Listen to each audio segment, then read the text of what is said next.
When it comes to buying meat online, there's never been more quality and variety to choose from. But there are definitely some serious downsides to buying meat in cyberspace. Well, let's get to the meat of this important matter right now because, frankly, we've got a few bones to pick.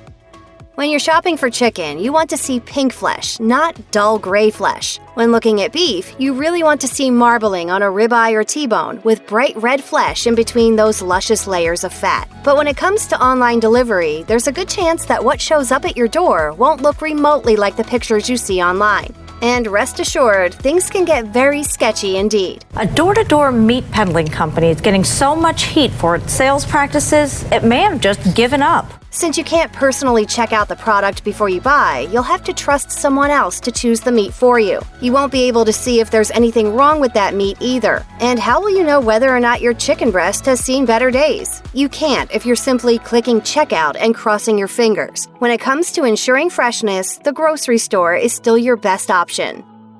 If you're not home for your delivery, your meat will likely be left outside your home when it should be chillaxing in your refrigerator. Leaving out raw meat can lead to all sorts of disease-causing bacteria to do their dirty work, particularly when the temperature is between 40 and 140 degrees, which is known as the danger zone. It's always better to err on the side of caution when it comes to the meat you're about to eat. Consumer Reports looked at nearly 500 pounds of ground beef from across the country, and just about all of it was contaminated by bacteria. According to the USDA, you shouldn't let your meat sit out for longer than 2 hours. And if it's above 90 degrees Fahrenheit, it shouldn't be left out for more than an hour. Bottom line, it's just not wise to leave meat sitting on your front porch for a couple of hours. Who's got time for that kind of sorry scene? To keep bad bacteria from developing, the fresh or frozen meat you order online should be delivered in something that keeps it cool. Of course, there needs to be plenty of some sort of cooling agent to do the job well, and it must be properly packed around the meat. If you order meat online, make sure you choose a company that packages the meat snugly in ice packs, gel packs, or dry ice. The less air in the package, the better. In 2014, findings from a Rutgers University and Tennessee State University joint study definitely rang some alarm bells. Out of 684 food items ordered in 169 shipments, almost half the samples arrived in the danger zone. And worryingly, there was no way to know how long these food items had been left in the danger zone. Not good. Would you say we'd be venturing into a zone of danger? At least when you buy meat at your local store, you know exactly how long it's been out of the fridge or freezer before you bring it home. Of course, you should still be mindful of that meat. Rory is extra careful when she preps chicken because she knows bugs like salmonella can make you sick.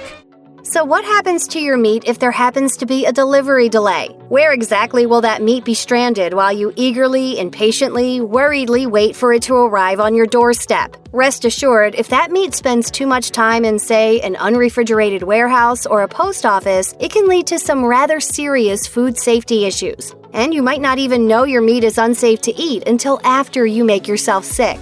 According to the USDA, you can refreeze meat if it happens to arrive at your house thawed, but there might be a loss in the quality. But if the meat thaws at room temperature rather than safely thawing in the fridge, it might not be okay to refreeze it at all. That's because dangerous microbes are only deactivated rather than destroyed when you refreeze your meat. These dastardly microbes can multiply and become foodborne illnesses once your food is thawed again. As we mentioned before, you always take your chances when you consume meat.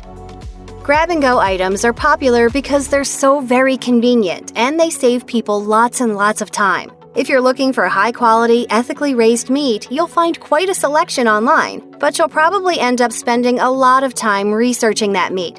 Of course, when you pop into the grocery store and grab the meat that looks good to you, it ends up being a huge time saver. Plus, it's convenient and safe. This is freezer ready. Put it in your ice chest, make sure you have plenty of ice. Always remember to drain your water, guys.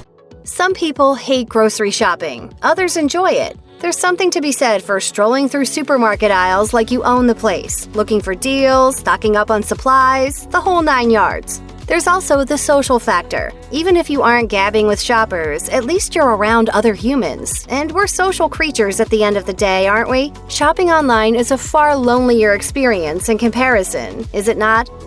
Check out one of our newest videos right here, plus even more mashed videos with shopping tips are coming soon. Subscribe to our YouTube channel and hit the bell so you don't miss a single one.